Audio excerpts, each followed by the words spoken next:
Hi guys! Kumusta kayong lahat? Tara at samahan niyo ako ulit sa aking mini vlog. Panoorin niyo lang pala ako guys kahit ayaw niyo. Charis! Last day na nga ng aming short vacay ng aking kumari ngayong araw. Kahit nga pagod kami kahapon magma-Plus River ay heto pa din kami. Marami pa rin kaming nagawa ngayong araw. Maaga pa rin kami gumising para magkape sa gitna ng bukid. Hindi pa nga sumisikat ang haring araw nung magsimula na kaming magkape. Cake pa nga din ni nanay ang almusal namin at hindi pa nauubos. Dalawa kasi yung naging cake ni nanay kasi nagpadala din ng isang cake yung isa kong ate. So haya, nag-uusap nga kami ng kumari ko kung ano ang una naming gagawin ngayong araw. Napagdesisyonan nga namin na pupunta muna kami ng palengke ng Manggatarem. Mamimili nga muna kami ng ipapasalubong at ipag-grocery ko din ng konti sila nanay at tatay. Hindi na nga din ako nakapag-video sa palengke kasi wala ding taga-video. Ang dami ko ding bit-bit. Diyos mio. Hindi naman ganun kadami yung pinamili namin pero halos tanghali na rin kami nakauwi dito sa bahay. Mga pangunahing pangangailangan lang naman ang binili ko kila nanay at tatay. Biskuit ni nanay at saka cheesecake. Paborito niya kasi ang cheesecake. Inayos ko nga muna isa-isa at hiniwalay ko na yung kay ate at dinamay ko din siya. Napainom na ako ng delight at napakainit talaga lalo na sa palengke ng Manggatarem. Pagdating naman dito sa grocery nila nanay at tatay, kung sino yung meron siya ang magbibigay. Minsan share-share kami kung sino ang nakakaluwag-luwag. Wala namang ibang magtutulungan kundi magkakapatid lang talaga. Sa aming magkakapatid kasi, hindi din kasi talaga kami masyadong pinalad sa buhay. In short, walang pinalad, yumaman, ganun pa man ay hindi namin sila nakakalimutan, basta meron lang. Yung mga isda at karni naman ay si ate Kubit na ang bahalang naglinis. Sunod ko namang inayos yung iuuwi kong mga bagoong alamang at tinapa sa Manila. Bumili nga din ako ng dahon ng papait at talagang paborito ko yan igisa sa sardinas at saka kamatis. Ewan ko ba naman bakit ba kahit napakapait ng dahon na yan ay gustong gusto ko. Pagkatapos ko nga lahat tanggalin sa plastic yung mga pinamili namin ay si tate ko na ang bahala kung saan niya ilalagay yung mga stock nila. Magluluto nga ako ng adobong manok para sa pananghalian at babaunin rin namin sa ilog. Maaga pa nga yan guys, siguro mga alas 10 pa lang ng umaga pero tingnan nyo si nanay ko kumakain na ng kanin. Kahit na nagkape na sila ng umaga tapos may tinapay, kakain talaga yan sila ng mga bandang alas 9 or alas 10 ng umaga. Tapos iba pa yung pananghalian, mga alas 12 or alauna na ng tanghali. Ang ulam nga ni nanay dyan ay yung katuray. Alam nyo ba yung katuray? Ang tawag kasi sa amin nun ay katuday pag sa Ilocano. Napakasarap nga yan tapos isasawsaw sa bagoong na may suka. Tingnan nyo naman kahit ganyan lang ang ulam ni nanay, magana siyang kumain. Kaya kung mapapansin nyo, pag luto serye yung vlog ko, ayan puro gulay talaga yung niluluto ko. Laking bukid at laking probinsya talaga ako kaya mahilig talaga ako sa gulay. So ayan, inaayos na ni tata yung isang sakong bigas na binili ko kasi bigay ni ate ko yung pinambili dyan. Meron pa nga silang stock na bigas, bigay naman ng kuya ko yan. Ang importante nga dito kila nanay at tatay, hindi sila mawalan ng bigas. So ayan, alam ko naman kahit nakapikit kayo, marunong kayong magluto ng adobo. Charis. Yang kawali nga namin na yan na pinaglulutuan ko ay nagkaisip ako meron na yan. Hanggang ngayon ay hindi pa sinusuko ni tatay. Tingnan nyo naman at wala nang ang hawakan pero carry pa din naman magluto. Dito pala sa bahay namin, dalawa ang lutuan. Isang gasol tapos may lutuan din ng kahoy. Pero mas madalas, sa kahoy pa din naman nagluluto si nanay at saka si tatay. Ayan, tinakpan ko nga muna ng magandang pantakip yung niluluto ko. Charis.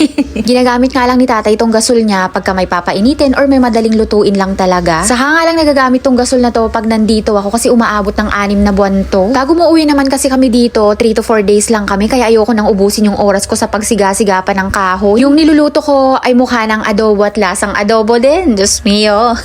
Sa mga oras na yan ay wala yung kumari ko, nagpractice siyang magmotor sa kalsada. So hayaan, pagkatapos ko nga kayong daldala ng luto na ang aking adobo, malamang lasang adobo yarn. Yun lang muna guys for today's video. At sana nakarating kayo hanggang dito sa dulo. At kung nagustuhan itong video na to, ay pa-like and share naman, pa-follow na din.